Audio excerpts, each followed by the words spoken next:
जी हाँ, बिल्कुल। जो सबसे महत्वपूर्ण हिस्सा है उसका बेसब्री से इंतजार हो रहा है। और अभी यहाँ पर जो है रात हो चुकी है। कल जब सुबह होगा तो पूरे अमेरिका में जो चर्चा होगी प्रधानमंत्री नरेंद्र मोदी की इस राजकीय यात्रा को लेकर होगी। प्रधानमंत्री नरेंद्र मोदी के कल जो है उनका जो है व्हाइट हाउस के अंदर उनका जो है पूरी तरह से औपचारिक स्वागत होगा, जिसमें 21 तोपों की सलामी दी जाएगी। और उसके बाद जो है वो जो बाइडेन के साथ उनकी 1-to-1 मीटिंग होगी।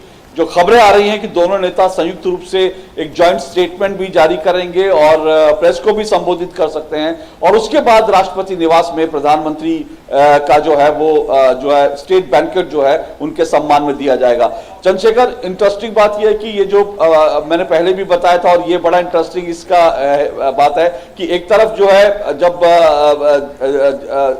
बाइडेन और प्रधानमंत्री नरेंद्र मोदी बैठेंगे तो उनकी टेबल पर जो है कुछ बहुत इंटरेस्टिंग चीजें होंगी, कैसे भारत और अमेरिका के रिश्तों को आगे ले जाना है, जिसमें जो है वो इन रिश्तों को और मजबूत बनाने पर काम करेंगे। लेकिन जब रात को जब डिनर होगा तो उसमें जो टेबल पर है वो दरअसल प्रधानमंत्री नरेंद्र मोदी के जो पसंद की चीजें होंगी। यानी यहां पर तो विन विन सिचुएशन होनी चाहिए, क्योंकि जो ऐसे दोनों के बीच जो है जो करार होने चाहिए जो अमेरिका को और भारत को दोनों को भाएं। लेकिन जब वो खाने की टेबल पर होंगे तो वहां पर प्रधानमंत्री नरेंद्र मोदी की जो पसंद है उसको पूरी तरह से वरीयता दी जा रही है। और जो यहाँ की प्रथम महिला हैं वो बाकायदा उसकी जिम्मेदारी सारी देख रही हैं। और उसमें खास तौर से मिलेट, क्योंकि प्रधानमंत्री नरेंद्र मोदी ने मिलेट पर बहुत फोकस किया है। मिलेट का वर्ष दुनिया मनाए, उसको लेकर प्रधानमंत्री नरेंद्र मोदी ने पहल की। G20 के जो कार्यक्रम है उसमें मिलेट एक इंपॉर्टेंट हिस्सा है। तो उनके खाने की टेबल पर मिलेट के भी कुछ जो है उनके भी प्रोडक्ट्स होंगे। और यहां तक की खबर यह आ रही है कि मिलेट का केक होगा बड़ा डिलीशियस सा, उसकी भी तैयारी चल रही है। तो कल का दिन बड़ा हेक्टिक होगा और बहुत कुछ उसमें निकल कर आएगा भारत अमेरिका के रिश्तों के लिए, भारत अमेरिका संबंधों के लिहाज से कल का दिन बहुत खास रहने वाला है। और मैं ये भी कह सकता हूं बहुत ऐतिहासिक भी हो सकता है। अशोक जी, हम लगातार योग डिप्लोमेसी की बात कर रहे हैं, अन्य रिश्तों की बात करिए, फूड डिप्लोमेसी है जिसके जरिए हम जिस डील के बारे में सोच रहे हैं अगर वो होती है तो ये दोनों देशों के लिए बहुत ही ऐतिहासिक होगा, जो लगातार तमाम हमारे संवाददाता बता रहे हैं। लेकिन मेरा सवाल यहाँ पर ये है कि 21वीं सदी के नए समीकरणों में भारत और अमेरिका के रिश्ते आप किस तरह से देखते हैं, खासतौर पर तब जब एक जमाना होता था कि अमेरिका को सुपर पावर माना जाता था, कि वो एक पहिया और बाकी सब उसके चक्र के हिस्से हैं। लेकिन अब ऐसा नहीं है और इस बात को अमेरिका समझ चुका है, क्योंकि भारत अपनी बात जो है वो मुखरता से रख रहा है ग्लोबल साउथ के लिहाज से।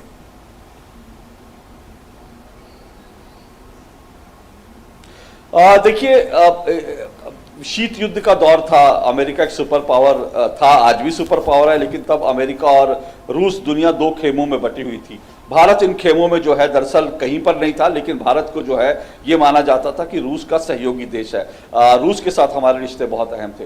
लेकिन दुनिया जिस तरह से बदली है, खास करके इंडो पैसिफिक क्षेत्र की अगर हम बात करें, चीन की बात करें, चीन विस्तारवादी जो नीति लगातार अपना रहा है, उसको देखते हुए अमेरिका की निर्भरता जो है वो भारत पर बढ़ती गई है। एक बात यह है।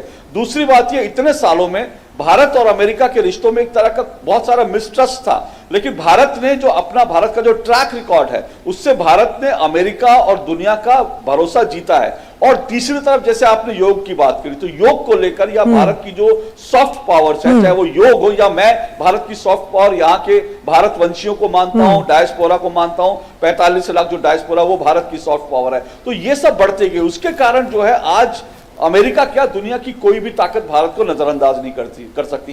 दुनिया स्लो डाउन की तरफ जा रही है और भारत 8% की दर से जो आगे बढ़ रहा है। तो ऐसे में हर देश चाहता है कि भारत के बाजार पर अपनी पकड़ बनाए। दूसरी चीज सिर्फ बाजार नहीं है, मैं 3 चीजों में अगर कहूं आंचल, देखिए 3 चीजों में इसको समझिए। एक ट्रेड यानी कि व्यापार, क्योंकि भारत एक बड़ा बाजार है। दूसरा टेक्नोलॉजी की भारत को जरूरत है और भारत भी टेक्नोलॉजी के क्षेत्र में बहुत अच्छा कर रहा है कई क्षेत्र में। और तीसरा टैलेंट, भारत के पास टैलेंट है। तो इन तीन चीजों को लेकर अगर ये रिश्ते देखें तो एक नए मुकाम पर आगे जो है ये रिश्ते बढ़ने के लिए जो है पूरी तरह से तैयार दिखते हैं। और अमेरिका और भारत को यहां से लगता है कि यहां से दोनों एक दूसरे का हाथ थाम कर आगे चलेंगे, लेकिन हाथ थामने का मतलब ये नहीं है कि मॉस्को पीछे छूटेगा। मॉस्को के साथ हमारे रिश्ते, रूस के साथ हमारे रिश्ते वैसे ही बने रहेंगे, लेकिन आज ये जो दुनिया जिस तरह से बदली है उसमें ये रिश्ते भी जो है बहुत हद तक बदल रहे हैं। जी अशोक, आपने रूस का नाम भी लिया, मॉस्को आपने पीछे नहीं छूटेगा ये भी आपने बोला, तो इस सब के बीच जब आज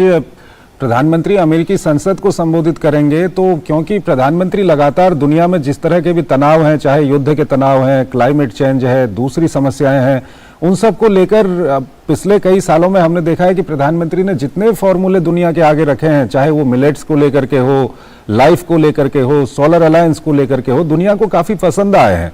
तो आप समझ रहे होंगे कि क्योंकि किस तरह का जो तनाव है उसमें जब आज प्रधानमंत्री अमेरिकी संसद को संबोधित करेंगे तो ये कितना महत्वपूर्ण हो जाता है।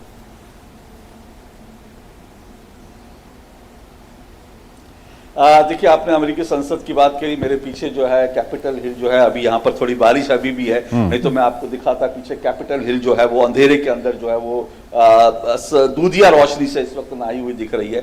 वहां पर प्रधानमंत्री का जो भाषण होगा, इस वक्त दुनिया जिस तरह से एक अंधकार में है, एक दुनिया के सामने कई विवादित मुद्दों को लेकर अंधकार है, तो जिस तरह से दूधिया रोशनी में ये संसद चमक रही है, ये उम्मीद की जा रही है कि भारत के प्रधानमंत्री का इस अंधेरे के बीच में जो है एक रोशनी दिखाने का एक भाषण, एक जो है एक तरह का संबोधन हो सकता है। जब मैं ये कहता हूं तो ये अतिशयोक्ति नहीं है, क्योंकि आपने जैसा कहा ना, भारत इस वक्त प्रधानमंत्री नरेंद्र मोदी के नेतृत्व में भारत इस वक्त दुनिया को रास्ता दिखा रहा है, चाहे वो फूड के क्षेत्र में हो, क्योंकि हमने देखा कि किस तरह के लोगों के लाइफस्टाइल के कारण जो तब समस्या आ गई हैं, लोगों की फूड जो प्रॉब्लम्स है उसके कारण, तो प्रधानमंत्री नरेंद्र मोदी और भारत दुनिया को मिलेट की ओर ले जाते हैं। कहते हैं कि मिलेट जो है हमारी खाने का हिस्सा बने, और देखते ही देखते मिलेट बन जाता है।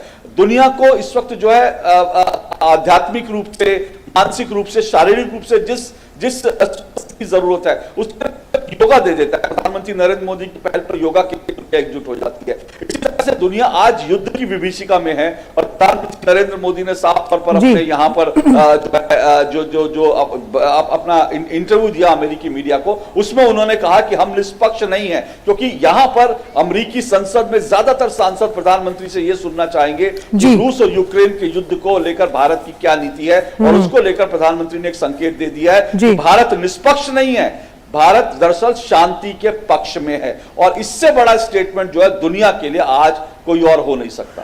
अशोक जी, एक चीज और की जो पर्सनल केमिस्ट्री है, आपने तो खुद वहां पर ये तस्वीरों को देखा होगा, आपके माध्यम से हमारे दर्शक भी देख पा रहे हैं।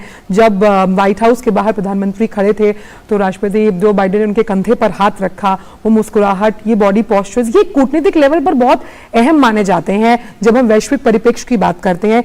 इस पर्सनल केमिस्ट्री को आप आगे आने वाले समय में और कितनी प्रगाढ़ होते हुए देखते हैं जब हम तमाम आर्थिक राजनीतिक सहयोग की बात करते हैं, क्योंकि प्रधानमंत्री की 2014 से लेकर अब तक जितनी भी यात्राएं हुई हैं, उन्होंने ट्रंप के साथ भी इस तरह से मुलाकात की, हम जानते हैं बराक ओबामा के साथ भी उनका इसी तरह से एक बहुत दोस्ताना रिश्ता रहा है। इसी को मैं थोड़ा सा आगे बढ़ा दूं अशोक, उस दिन जब हम बात कर रहे थे, आपने एक बात कही थी कि जब वहां पर डेमोक्रेट्स होते हैं और यहाँ बीजेपी होती है और रिपब्लिकन और कांग्रेस, इसको थोड़ा सा हमारे दर्शकों को समझाइए, इस बार अलग क्यों है? क्योंकि जिस तरह का हम देख रहे हैं पूरा भारत वहां पर पहुंचा हुआ है और पूरा अमेरिका स्वागत कर रहा है।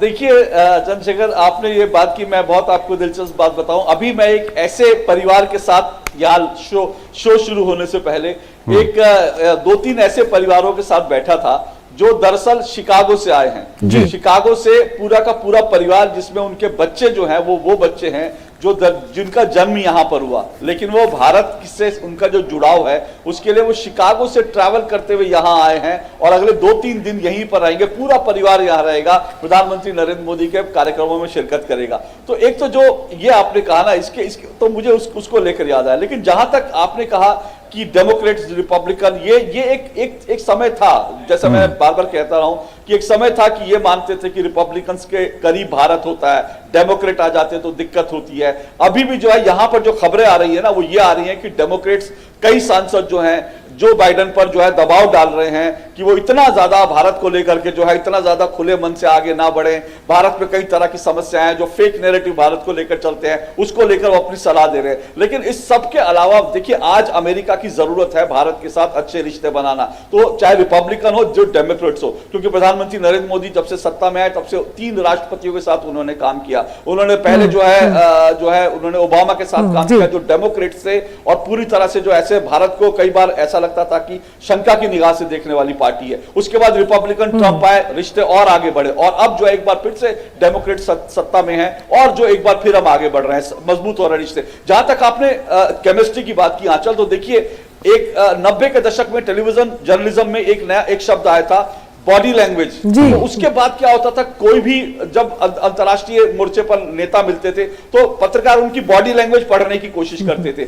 आज ये बॉडी लैंग्वेज का सबसे बड़ा उदाहरण जो है गर्मजोशी का और जो है केमिस्ट्री का, वो नरेंद्र मोदी दिखाते हैं। और उसके पीछे एक भाव है, मैं देखिए आपको बताऊं, नरेंद्र मोदी ने ये कहा था 2014 में, ये कहा था कि भारत एक ऐसा देश बनेगा, हमें ऐसा देश बनना है जो किसी से नजर झुका के बात नहीं करेगा, नजर उठा के बात नहीं करेगा, बल्कि आंख में आंख डाल के बात करेगा। आज आप देखिए भारत किस तरह से वैश्विक मंचों पर भारत के प्रधानमंत्री जाते हैं तो दुनिया के नेता उनसे दौड़कर मिलने चले आते हैं और आंख में आंख डालकर। यह नजारा हमको कुछ साल पहले तक नहीं दिखता था। अंतर्राष्ट्रीय मंचों पर हमको लगता था कि भारत जो है कहीं पीछे खड़ा है, कहीं अपनी बारी का इंतजार कर रहा है। ठीक है, दरअसल समय कम है तो आपसे एक अंतिम आपसे फ्रंट रो में है और अमेरिका के राष्ट्रपति भारत के पास आते हैं और कहते हैं कि आपका ऑटोग्राफ चाहिए। बिल्कुल बिल्कुल अशोक, आज जब शाम को प्रधानमंत्री संबोधित करेंगे डीडी न्यूज दिखाएगा, पूरा डीडी न्यूज की पूरी व्यवस्था है दर्शकों तक पहुंचाने के लिए यहां पर।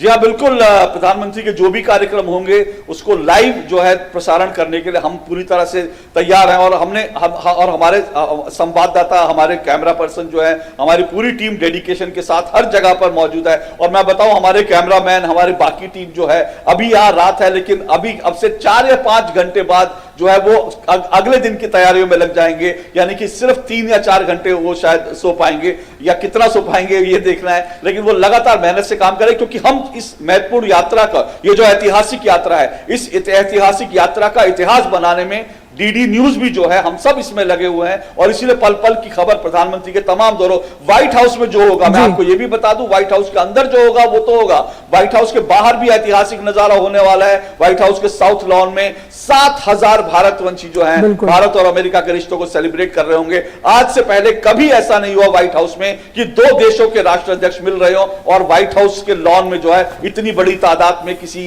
विदेशी नेता के समर्थन में इतने लोग आए हो। तो बहुत कुछ ऐतिहासिक हो रहा है और वो ऐतिहासिक डीडी न्यूज पर हम आपको लगातार दिखाते हैं। शुक्रिया शुक्रिया शुक्रिया आपका बहुत बहुत, ये सभी जानकारियां हमारे दर्शकों तक पहुंचाने के लिए शुक्रिया अशोक जी। और तो बहुत सी बातें जो है वो पहली बार होने वाली है। 21 तोपों की सलामी है, 7000 से ज्यादा लोग प्रधानमंत्री का स्वागत व्हाइट हाउस के बाहर करेंगे और अमेरिकी संसद को संबोधित करने का जो ये पल है, ये हम सब अब डीडी न्यूज के माध्यम से देखेंगे तो देखने वाली बात होगी उस संबोधन के जो की पॉइंटर्स है वो किस पर फोकस रहेंगे, जिसका जिक्र अशोक जी भी कर रहे थे।